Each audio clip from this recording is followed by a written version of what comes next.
Za mahakama JSC imeanza zoezi la kuwahoji waniaji watano wanaolenga kujaza pengo la jaji mmoja wa mahakama ya upeo. Tume hiyo inaongozwa na Jaji Mkuu Bi Martha Koome imewahoji wakili Anne Washeke Makori, jaji wa mahakama ya rufaa Joseph Katwa Kigen na jaji wa mahakama kuu Joseph Kiplangat Segon, wote wakijitahidi kuelezea sababu zao za kutaka kuhudumu katika mahakama hiyo ya upeo.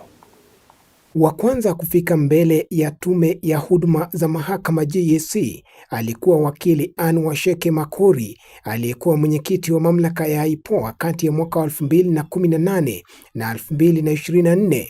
Washeke akilemewa na maswali kuhusu masuala ya kisheria. Would you agree with that statement that the Supreme Court is a political court, and if you do, what would that imply? Within the Vision 2030, we have different pillars. Not Vision 2030. We are discussing the Constitution.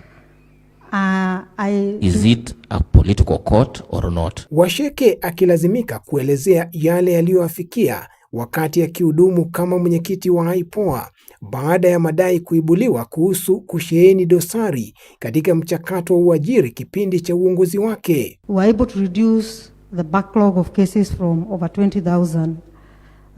By the time I was leaving, we had closed over 12,000 cases, up from about 3,000. The matters before courts, when we joined, there were hardly 60.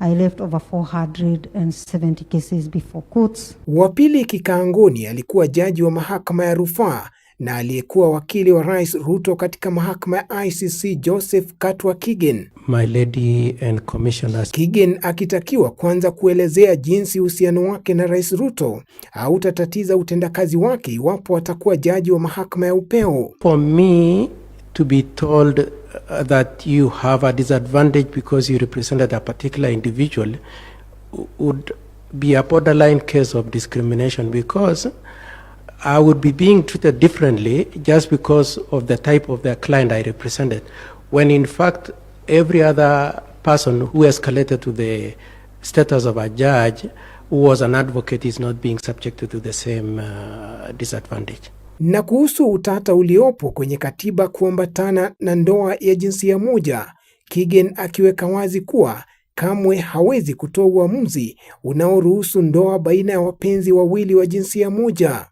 Whether it is possible to deny permission for marriage, but the Constitution inherently acknowledges that you can have a family of same sex.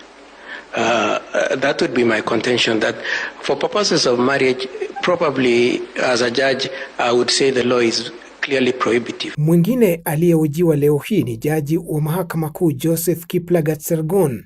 Tume hiyo inayoongozwa na Jaji Mkuu Martha Koome ikilenga kujaza pengo lililoachwa wazi na aliyekuwa jaji wa mahakama ya upeo Mohamed Ibrahim aliyeaga dunia mwezi Disemba mwaka 2025.